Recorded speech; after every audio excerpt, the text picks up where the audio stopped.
Here we go. The biggest fight in boxing to be made is going to be tomorrow with Terrence Crawford, Errol Spence in Vegas. If you do not have tickets to go to it, make sure you are watching this fight. It is going to be, I believe it's on DAZN.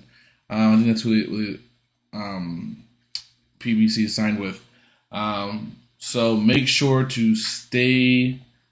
Oh no, it's on Showtime. Sorry, Showtime. It is Showtime. My bad. Make sure to stay tuned to watch that fight later on. But to the beginning of the card, we have a great fight in my opinion, and Nonito Donaire versus Alexandre Santiago for the vacant WBC bantamweight title.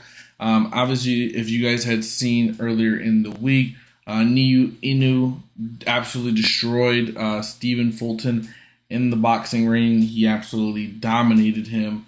It was an absolute slaughtering, to be honest with you.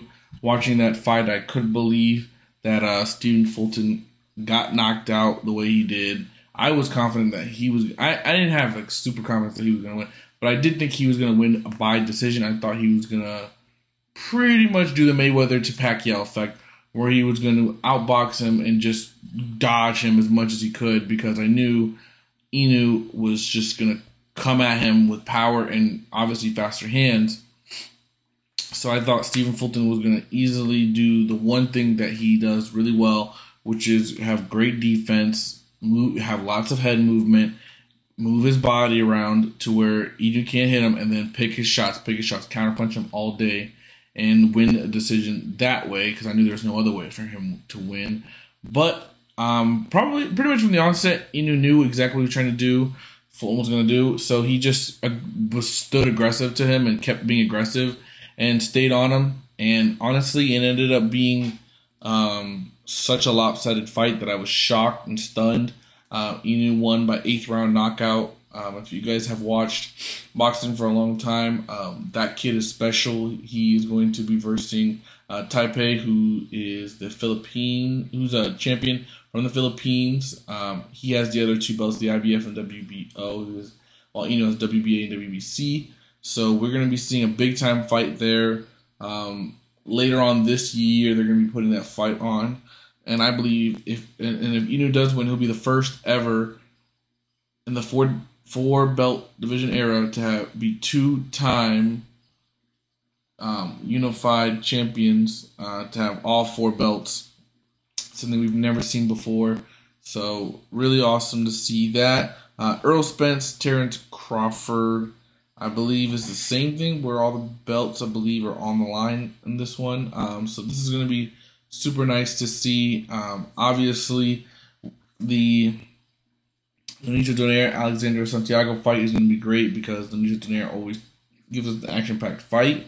Sergio Garcia is the fight before that. But the other fight that I'm super interested in seeing is in the lightweight division. It's Isaac Pitbull Cruz versus Giovanni Cabrera. 2 fighters that have really been interesting. Isaac Cruz especially, because obviously he's been, since that loss to Tank, been on a winning streak, and losing Tank barely, and he's been dying to get a rematch with Tank. And I know that if Tank is watching, he definitely has to give him a rematch if Isaac Cruz does beat Giovanni Cabrera, and make that fight hopefully happen by the end of this year. I don't know. Tank just got out of jail, so I don't know what Tank's mindset is, if he's taking the rest of the year off, or if he does want to get back in the boxing ring again for the 3rd time this year. But if he does, it has to be against Pitbull Cruz. That's the only fighter I could see him really wanting to do a fight to show that it wasn't a fluke the first time that he won. And Giovanni Cabrera is no pushover, and he's going to give Isaac Cruz a little bit of challenge, but I think Isaac Cruz does knock him out. Now, for the main event of the evening, the IBF, the WBA, the WBC, the WBO World Welterweight Championship are going to be on the line. This is for all 4 belts. This will be the first time they've been all united under one person since Manny Pacquiao did it, and also obviously Floyd Money Mayweather. So it's going to be great to see. Interesting to note that this fight is happening, and I'm glad that it is happening before Terrence got too old. I was very, very, very glad that they did this before the end of the year, because I think had they waited next year, I think it would have been past Terrence's time to really verse Errol Spence. I think this is the perfect timing. I think this is going to define the legacies of each fighter. Terrence, especially since his opposition isn't really that strong compared to Errol's. So this is going to be where we see if Terrence Crawford is the pound for pound #1 fighter like he has been on ESPN and other, or is it Big Fish Errol, who is an absolute electric boxer, the bigger boxer.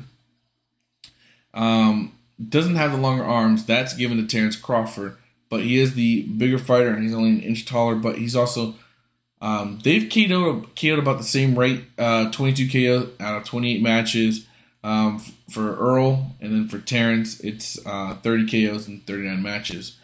So we're really going to be interested to see the 3 years age difference.